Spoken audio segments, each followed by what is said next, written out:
प्यारे बच्चों, जोहार।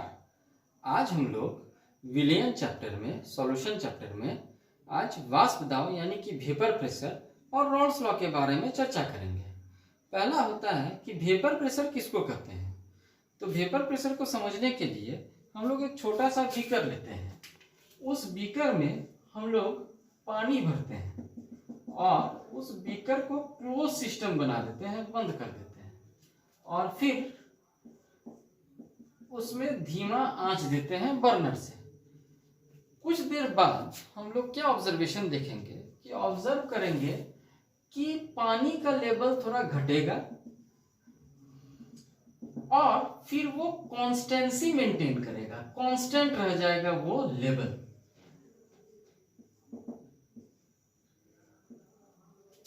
अब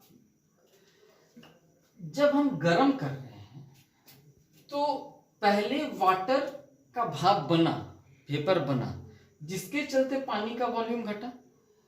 अब वो वॉल्यूम कांस्टेंट क्यों रह गया कि जिस रेट से इवापोरेशन हो रहा है उसी रेट से कंडेंसेशन होके नीचे वो लिक्विड स्टेट में कन्वर्ट हो रहा है।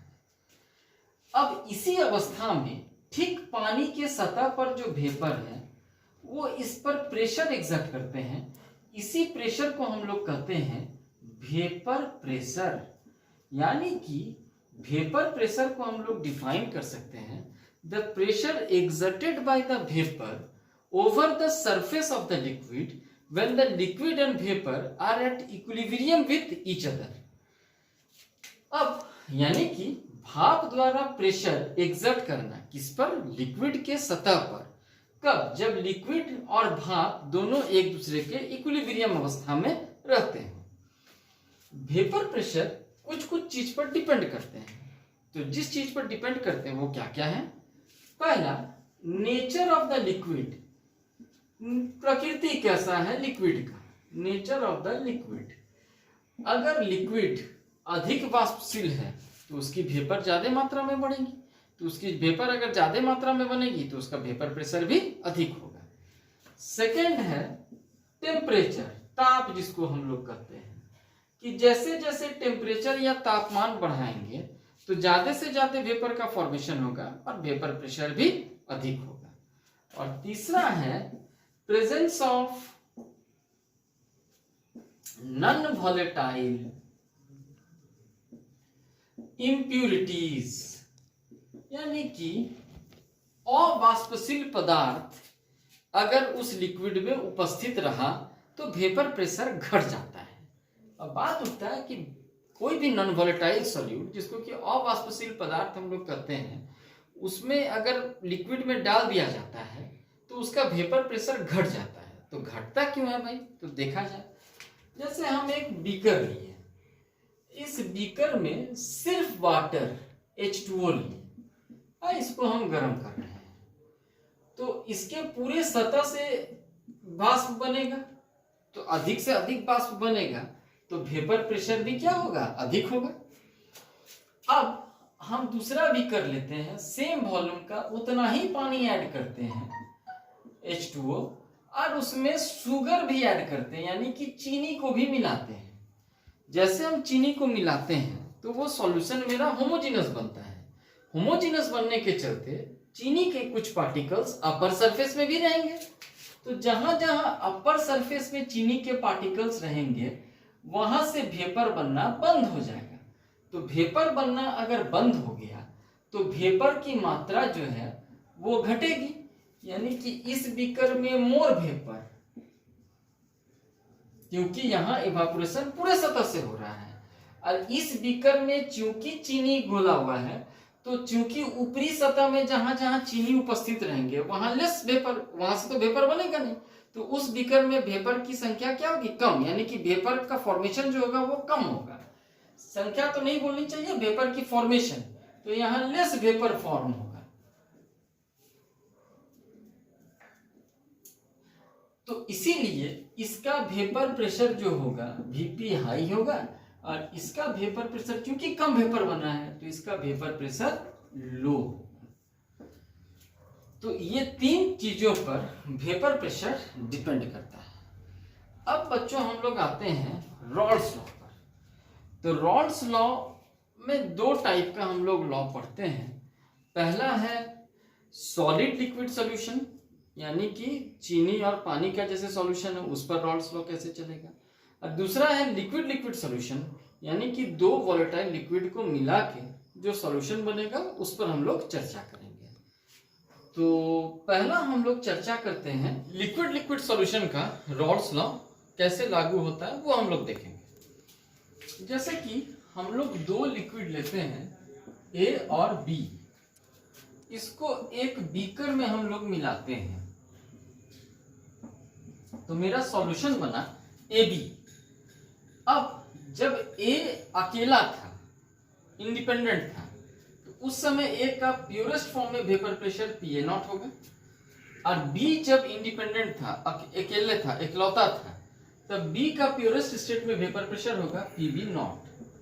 अब जब ये दोनों सॉल्यूशन में बन गए हैं, तो दोनों सॉल्यूशन बनने के बाद अब ए का यहाँ वेपर प्रेशर होगा पी ए और बी का वेपर प्रेशर होगा पी बी।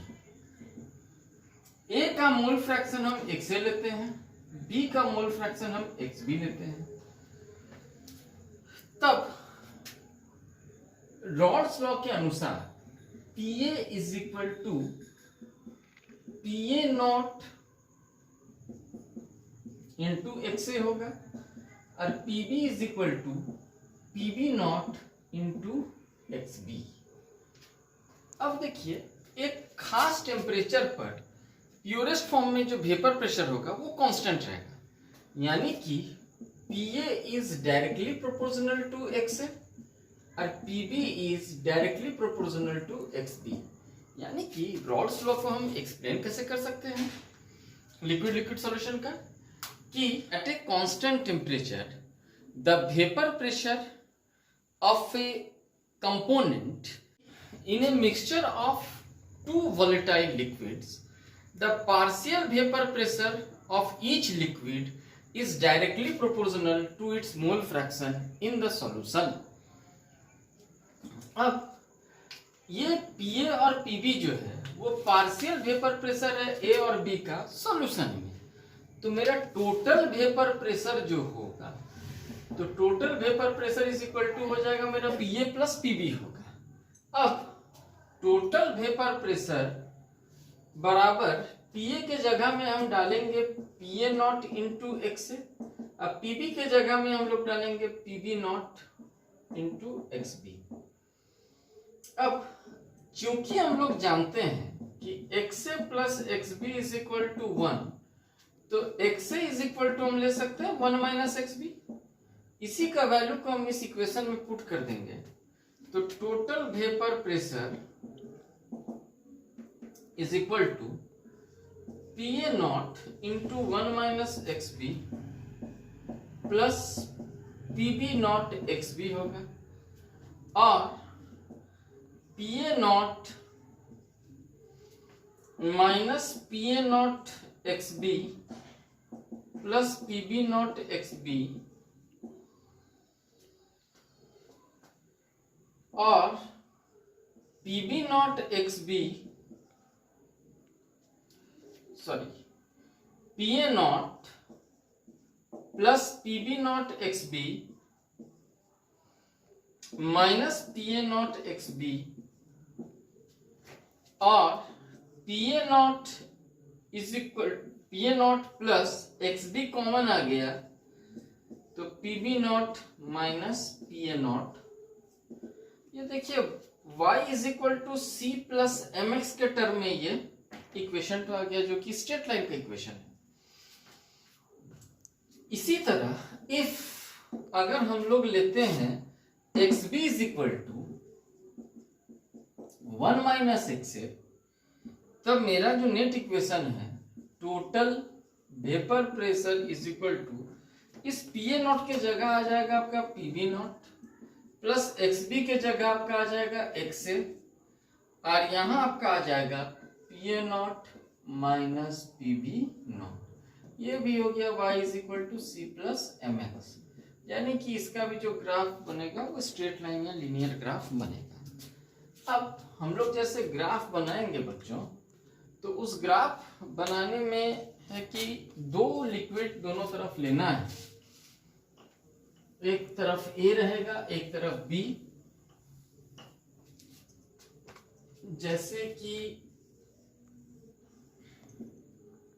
इधर मेरा ए है तो यहाँ x a is equal to 1 X B is equal to 0, यानी कि b यहाँ नहीं है, a प्योरेस्ट स्टेट में है। इधर आपका X B is equal to 1 तो X A is equal to 0।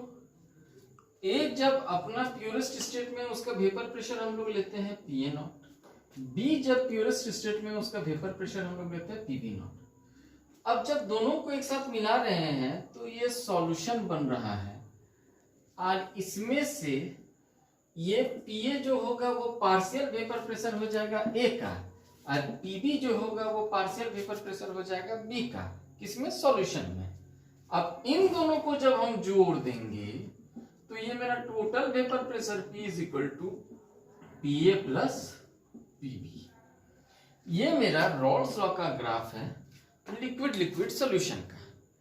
इस ग्राफ को जो सॉल्यूशन फॉलो करेंगे उसको हम लोग आइडियल सॉल्यूशन कहेंगे, और जो इस ग्राफ को फॉलो नहीं करेंगे उसको हम लोग नॉन आइडियल सॉल्यूशन कहेंगे। अब बात उठता है कि आइडियल सॉल्यूशन बोल के कोई एग्जिस्ट करता नहीं है, लेकिन वो टेंडेंसी शो करता है आइडियलिटी होने का। अब ये जो इक्वेशन हमने देखा और ये ग्राफ जो हमने देखा, इससे हमको क्या क्या इंफॉर्मेशन कन्वे हो रही है। पहला इंफॉर्मेशन यही कन्वे हो रहा है कि मेरा जो टोटल वेपर प्रेशर है वो टोटल वेपर प्रेशर डिपेंड करता है mole fraction of the two components. Second जो है, टोटल वेपर प्रेशर मेरा बढ़ भी सकता है घट भी सकता है depending upon the nature of the liquid. अब हम लोग सेकेंड जो है वो हम लोग पढ़ेंगे Rawls law solid liquid solution का। अब सॉलिड लिक्विड सॉल्यूशन के लिए एक बीकर लीजिए, इसमें ए सॉल्वेंट है आपका वाटर, इसको आप डालिए, और बी जो है आपका सॉल्यूट है सुगर, ये इसको इसमें डालिए। तो अब ये जो सॉल्यूशन बना, ये सॉल्यूशन मेरा ए बी का बना। इसमें ए का मोल फ्रैक्शन होगा एक्स ए, बी का मोल फ्रैक्शन होगा आपका एक्स बी। अब जब हम vapour pressure of the solution यहां हम कहेंगे, इसका अर्थ होता है कि vapour pressure of the solvent in over the solution, यानी कि यहां चीनी तो नॉन वोलेटाइल है, उसका तो कोई वेपर प्रेशर होगी नहीं, तो वेपर प्रेशर किसका होगा, वाटर का, सॉल्वेंट का। तो इसीलिए vapour pressure of the solution, VP of solution अगर हम बोलते हैं, इट मींस वो होता है vapour pressure of solvent over the solution. तो अब जो वेपर प्रेशर PA जो होगा या vapour pressure of the solution जो होगा, इसको हम लोग partial vapour pressure of the solvent कहेंगे in the solution. The vapour pressure of the solution is equal to PA is equal to vapour pressure of solution. तो PA is equal to मेरा हो जाएगा PA नॉट इंटू XA, यानी कि यहां Rawls law को हम लोग ऐसे डिफाइन कर सकते हैं कि at constant temperature in a solution of non-volatile solute and volatile solvent, the vapor pressure of the solution is directly proportional to the mole fraction of the solvent in a solution. अब इस equation को हम लोग ऐसे सजा सकते हैं कि PA divided by PA nought is equal to XA। दोनों साइड को हम लोग 1 से माइनस कर देते हैं, तो 1 minus PA divided by PA nought is equal to 1 minus XA। तो ये मेरा हो जाएगा PA nought minus PA divided by PA nought, और 1 माइनस XA का हो जाएगा XB, क्योंकि आप लोग जानते हैं कि XA plus XB is equal to 1, तो 1 minus XA is equal to XB। ये जो टर्म है ये PA nought minus PA divided by PA nought, इसको हम लोग कहते हैं relative lowering of vapour pressure, जो कि बराबर हो जाएगा मोल फ्रैक्शन ऑफ सॉल्यूट।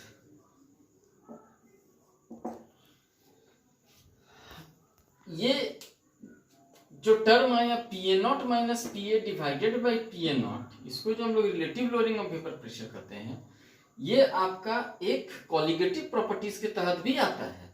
तो नेक्स्ट वीडियो में मैं आपके साथ कॉलिगेटिव प्रॉपर्टीज का चर्चा करूंगा। तब तक के लिए बच्चों धन्यवाद।